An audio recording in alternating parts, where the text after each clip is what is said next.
Hey, everybody. Welcome back to another episode of Comedy Therapy with Christian. Oh, it has been a while.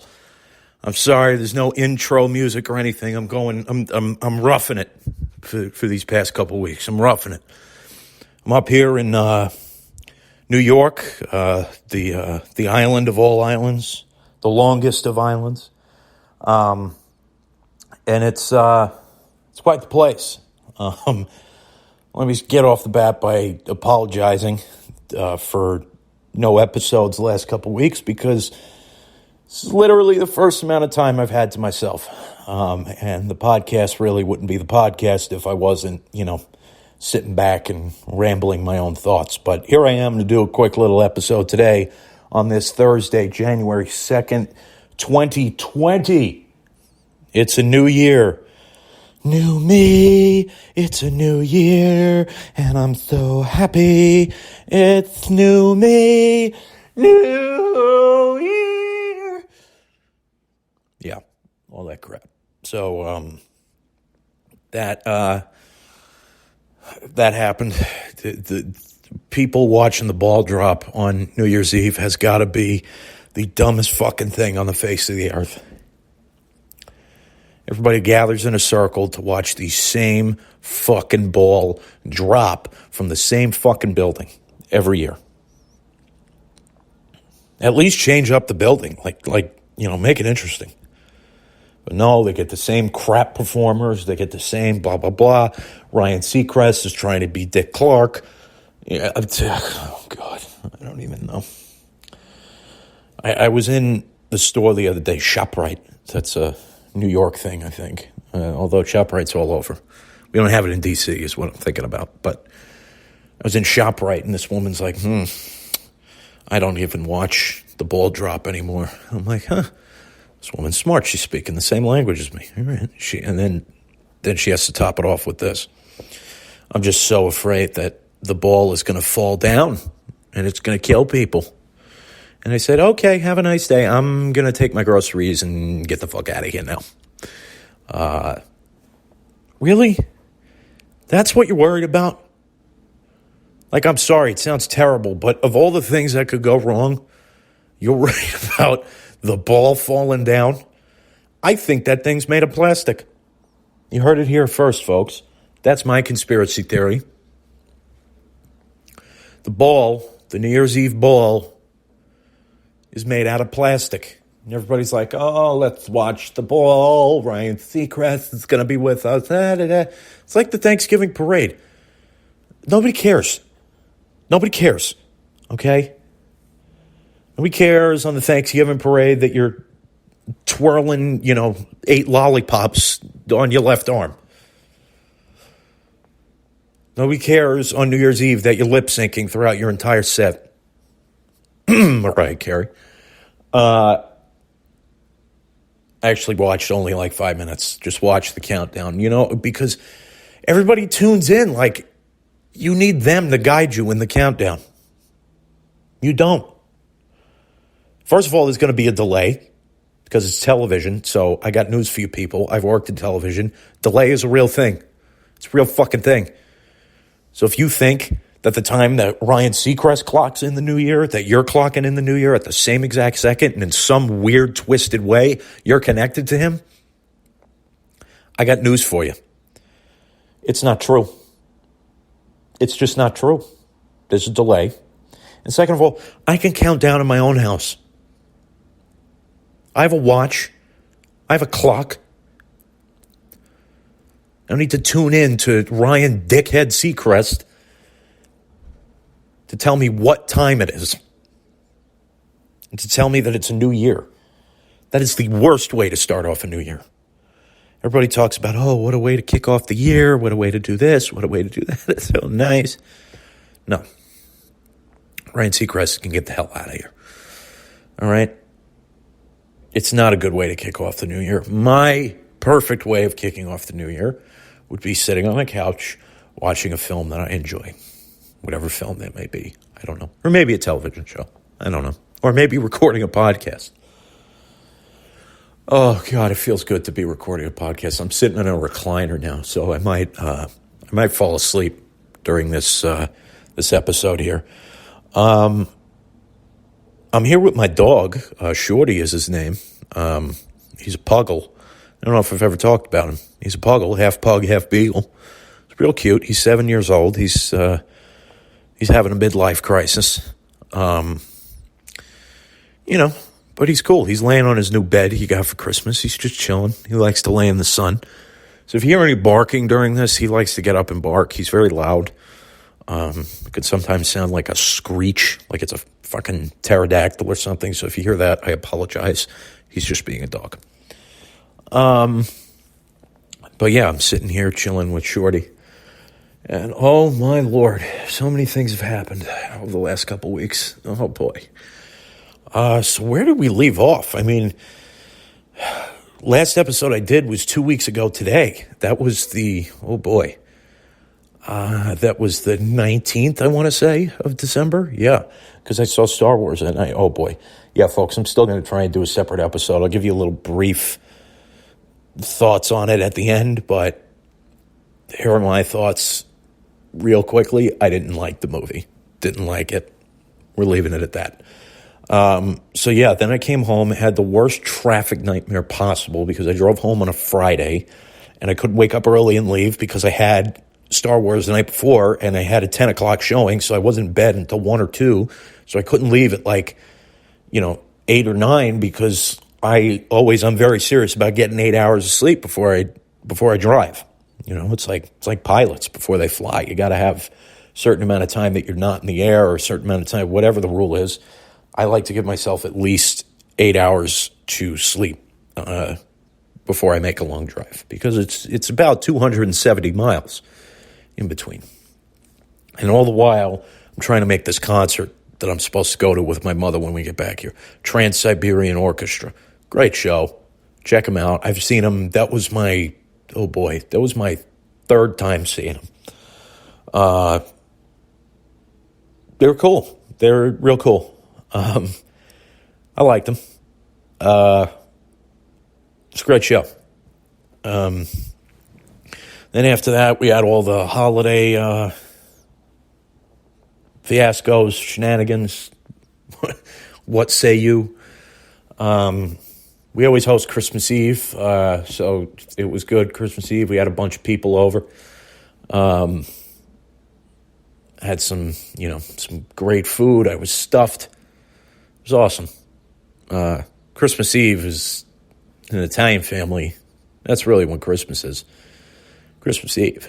I had we don't have a fireplace, so I had the classic fireplace for your TV from Netflix playing, which was a huge hit. I like the Birchwood edition. That's my favorite edition, for those of you wondering. Anytime you're trying to set the tone, set the mood, put the fireplace on. You literally have it on your TV. Even if you don't have a TV, do it on your laptop, your tablet, even your phone. Just having that fireplace going, it's amazing. I use it all throughout the summer, too. Because it's just it's a nice ambiance to have. So that was a big hit. Got some baking stuff for Christmas, which is exciting because I like to bake, as you all know. Got some other cool stuff. I got some new shirts. I'm a big flannel guy. I like my shirts. Christmas was good. It was pretty stress-free, so I don't have anything to rant about or fucking, lose my mind about in a comedic manner. I do have some announcements. I have 2 stand-up shows that are coming up. I got one show at the Broadway Comedy Club in Manhattan. I don't remember the exact address, but all of you have phones or laptops or something, clearly, if you're listening to this. So Google Broadway Comedy Club, call the number, make a reservation, say you're there for me, come to the show. Drop my name in there. I'm going to be doing a couple minutes. It's going to be fun. It's going to be a lot of fun. That's on February 8th. That's a Saturday. It's at 6 p.m., so it's an early show. So it's going to be over by like 8:30, the latest.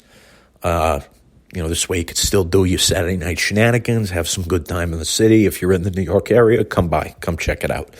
Even if you're not in the New York area, come by, come check it out.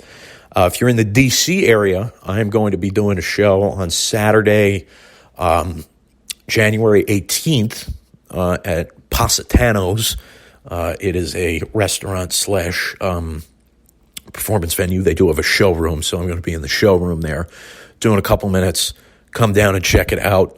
It'll be at, I think it's at 8 o'clock or 7:30. I'll have to double check that. It's all over my Facebook, my Instagram, if you guys follow me on that. If you don't follow me, feel free to follow me at Christian_McCarran. And feel free to, follow all that shit. So get back into stand-up. That's going to be a lot of fun. Excuse me. I've been working on material like a bastard. Working like crazy, trying to figure out all my material, get it all squared away. I got a lot of funny stuff. I think it's funny. We'll see how it goes over. But I'm ready. I am ready. I've been out of the game for too long, and I'm ready to get back in. I love doing stand-up. It's nothing. I've said this before on here. Nothing compares to that show. That's going to be exciting. So come check out those two shows, Broadway Comedy Club on February 8th at 6 o'clock, and then January 18th at the Positano Showroom in Bethesda, Maryland. And that will be at, again, I think it's 7:30 or 8. I have to double check. On that. But next episode I'll have a confirmed answer. So yeah, it's a new year. Anybody got New Year's resolutions? I sure as hell don't. I don't believe in that. We've talked about this before. But as I'm celebrating New Year's and I'm realizing that everybody's going outside of their homes, banging pots and pans. Do people still do that? I did that when I was a kid. My mother used to chuck the pots and pans across the kitchen. Everybody grab one. And it would be great. You go down, you got the wooden spoon. Cling, cling, cling, cling, cling. Happy New Year. Ah. Fireworks are going off, everything. And I couldn't help but wonder this year how stupid it is to make all that noise when it's a new year. It's absolutely idiotic. I hate New Year's. It's a pointless holiday. It is another fucking day. And we are all going to get older this year. Got news for you. Does that sound good to you? I don't know if that sounds good to me. It's another day. But you got, all these people screaming outside and doing, Happy New Year, like we won a war or something. I was imagining, what must have been at the end of World War II, on VJ Day or even VE Day. Victory in Japan, victory in Europe, for those of you who don't know what that is. Sorry. And, imagining how that must have been, people going outside, slamming pots and pans. Yeah, that's great. You fucking do that. But now, because Ryan Seacrest is counting down from 30, we have to go outside and throw our shoes off in the freezing cold weather, unless you're in fucking Florida or some warmer climate. I just don't see the point. If anybody else sees the point, please let me know what that point is, and I will oblige. I don't even know if that's the correct use for oblige. Guess what? It is now. But yeah, it's good to be back up here in New York. It's really good to be doing this podcast, because I have missed sitting down and just rambling and bullshitting to whoever's listening, whoever's out there. So it is really good, and I thank you guys for your patience. I know it's a busy time of year, and that's what I was thinking as I was sitting back, getting really worried. Oh, what's going to happen to the listeners, blah, blah, blah, blah, blah. And, I really don't want to miss a couple shows, whatever, but I'm like, hey, everybody's going through the same stuff this time of year. Nobody probably has an hour to, or 40 minutes, 30 minutes, whatever, to listen to a podcast these last couple of weeks. Everybody's with their families doing things. So, I'm like, nobody's going to listen regardless. But we're back now. Things are going to start settling back to normal now that the holidays are over. The hollering days. I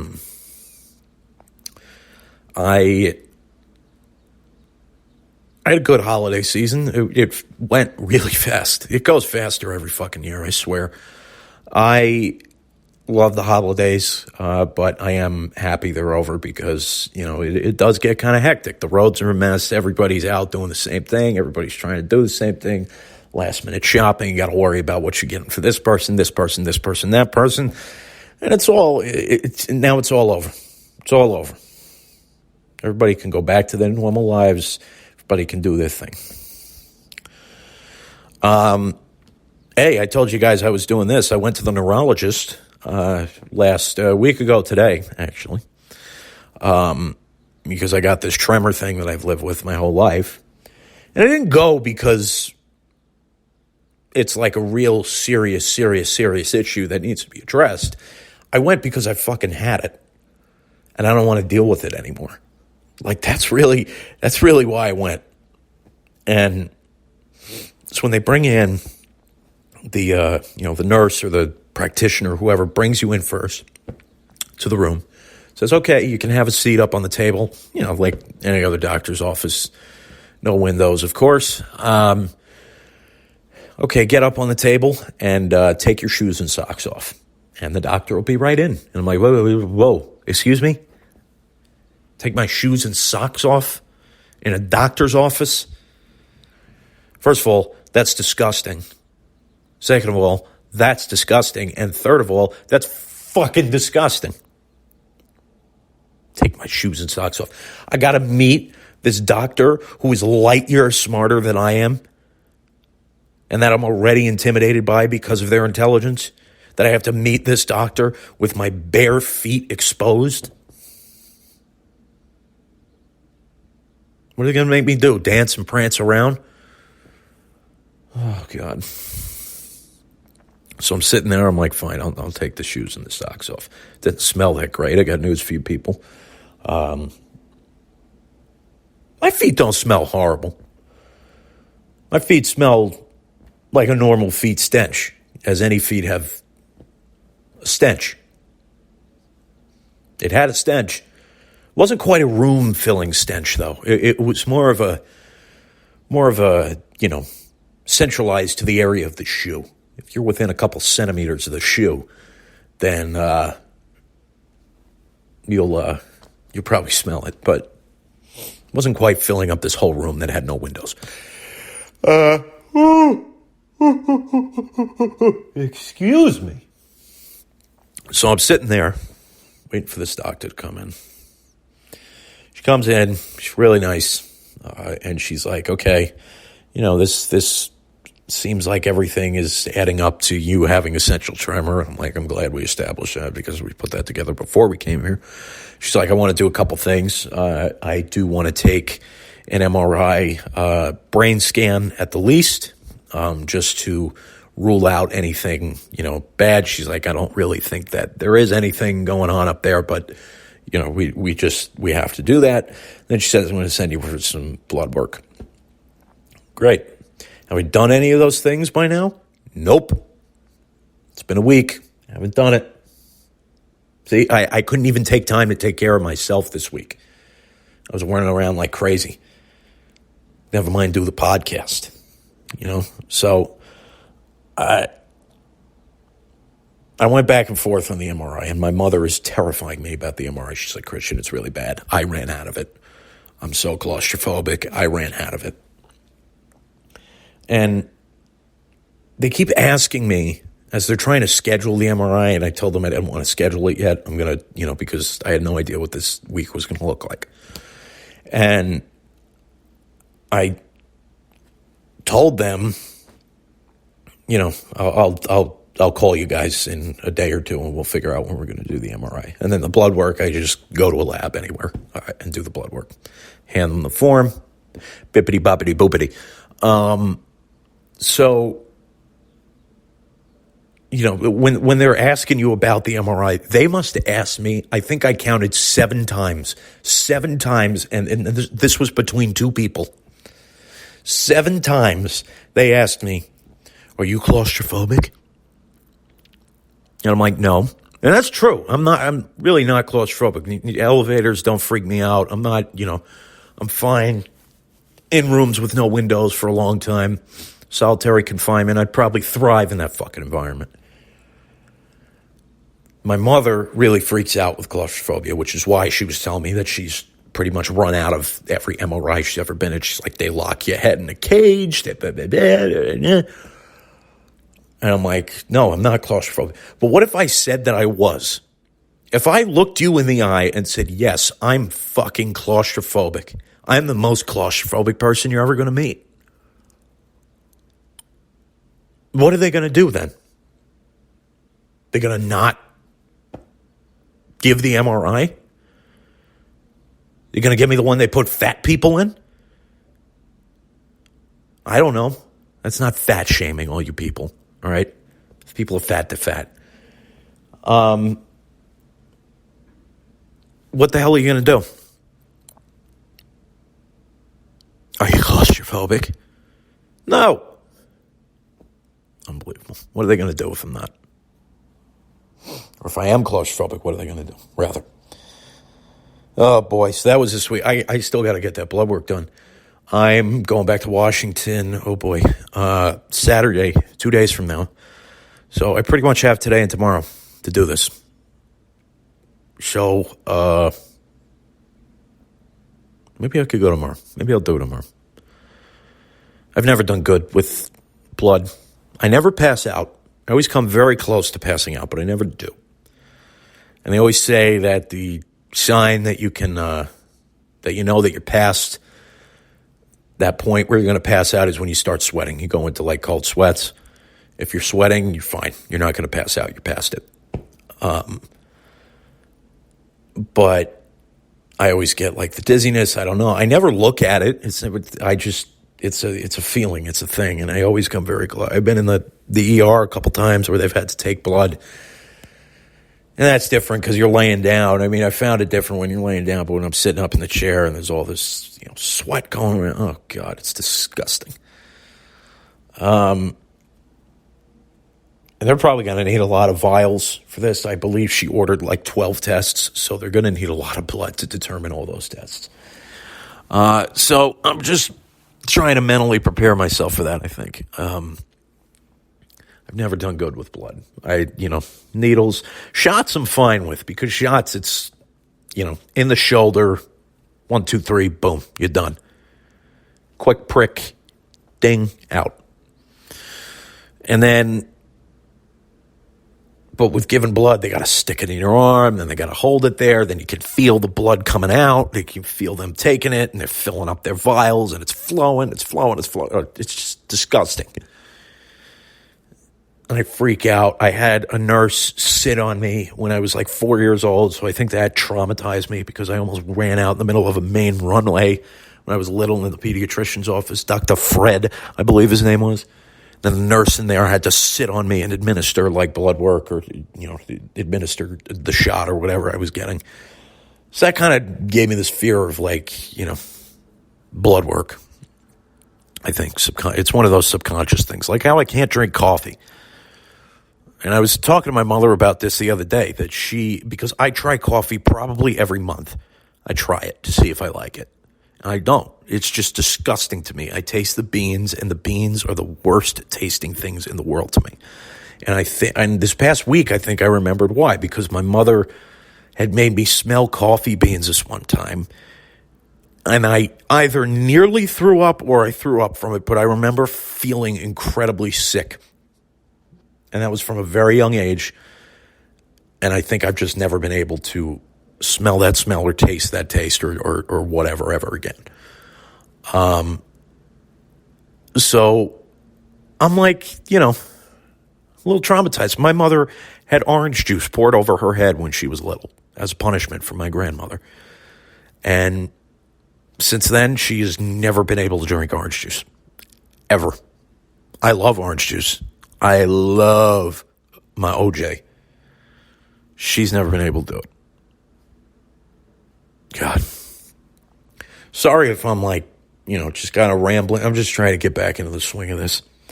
Let's talk about, God, I've been watching so many movies. I watched The Report with Adam Driver. That was a cool movie. I recommend checking that out. I really didn't know about that story. It's about, the cover-up of the CIA and, all their stuff that they were doing at the black sites with enhanced interrogation and, whether it was torturing or not and all that. So it jumps into a lot of those things, and it's really cool, I think. Another Adam Driver movie I watched, Marriage Story. I really like Marriage Story.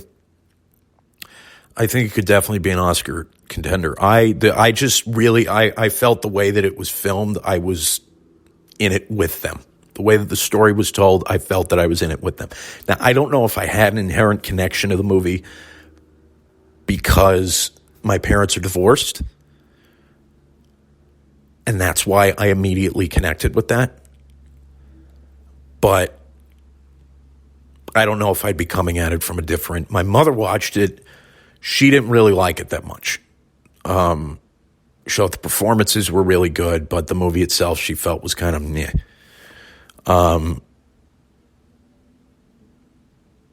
She obviously has been divorced. So she's like, I felt like I was just reliving all of that. Obviously in a different scenario, but it's been interesting to hear people coming from different aspects of life watching this movie. All I know is it really resonated with me, and I don't know if that's from my connection with, having parents that are divorced or...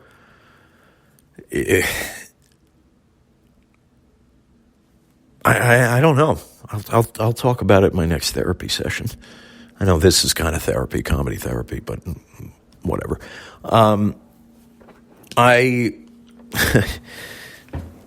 So I watched Marriage Story. That was good. What the hell else did I watch?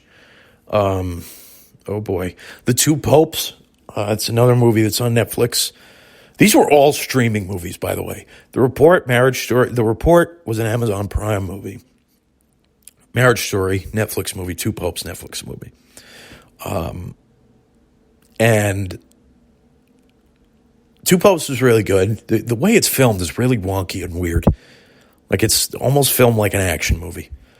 Shaky cam, everything. And I'm like, why did they choose that for this? But I think that they were going for something that was really offbeat.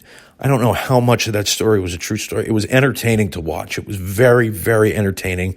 I was never bored. I enjoyed watching it. So that was good. I watched The Irishman again. I like that movie more and more every time I watch it. That was now my third time seeing it. And I really like it. If you remember, the first time I saw it was in the theater. Wasn't that crazy about it. Second time I saw it, I watched it at home on Netflix on my own terms. I had split it up, liked it a lot. And then I came home and watched it with my mother over the course of, just 2 days, actually. We split it half and half. That was it. And I really liked it even more. And I really understand what the movie is. It's long. You can't get around the fact that it's long. And that's a challenge. But Scorsese wanted it to be that long. He wanted to tell this epic of sorts. So get it. Movie's really good. It's really good. It could win Best Picture, honestly. I think your Best Picture race is between Ford versus Ferrari, which I saw and was amazing, The Irishman, or 1917, which I cannot wait to see. I know it's out in limited release right now, but I can't wait to see 1917. I'm so excited for that. Again, I saw Star Wars twice, which is the least I've ever seen one of these Star Wars movies in the theaters. I saw The Force Awakens 4 times in the theaters, and I saw The Last Jedi 5 times in the theaters. This I saw twice. I really didn't even want to go a second time.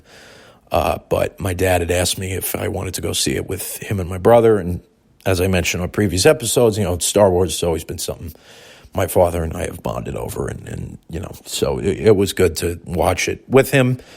Like, I won't say I liked it better the second time. I disliked it less. There's just a lot of story decisions that I think were just strange and unnecessary. And it opens up a whole larger discussion that I really don't want to get into now, because I know not everybody listening to these episodes is into Star Wars, which is why I will probably just do a Star Wars specific episode. So you listen to it whether you like it or not. Then I saw last night, just last night, Richard Jewell about the 1996 or the bombing at the 1996 Olympics in Atlanta. And this guy, the security guard Richard Jewell, who discovered the bomb, was being seen as the prime suspect in this case, and he was being wrongly accused. And it was a really, really good movie.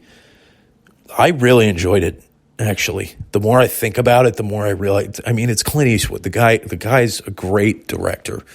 I think he's a great director. I love a lot of his movies that he's directed. Like Gran Torino, I know he starred in that, but I believe he directed that also. That was great. Love Sully. Sully I watch all the time. I just love that movie. And then this last one, Richard Jewell, I thought was really good. The guy's a class act. Clint Eastwood. He's gonna make a good movie, and this was a story he was passionate about. And I'm glad he made this movie, because I had no idea about this story. So I was really glad that the movie was made. So I saw that last night. So I've been watching a lot of movies. Jeez, I've been watching a lot of movies. It's been a really good year for movies. I can't say it's now. It was a good year for movies, because we're in 2020. It's a new year, new me. All that crap. So that's about it. That's all I got for you. I have to do grocery shopping for my mother now. So that's what you do when you're home. And I'm going to have some cavatelli pasta this evening. I'm very excited for that. My grandma makes it homemade. Anyway, I'll be back to you guys on Tuesday with, the full studio setup, everything ready to go. I just wanted to do a quick little episode over here, let you guys know that I'm still alive, and I haven't disappeared and turned my back on you. All right. Love you all. Have a good one.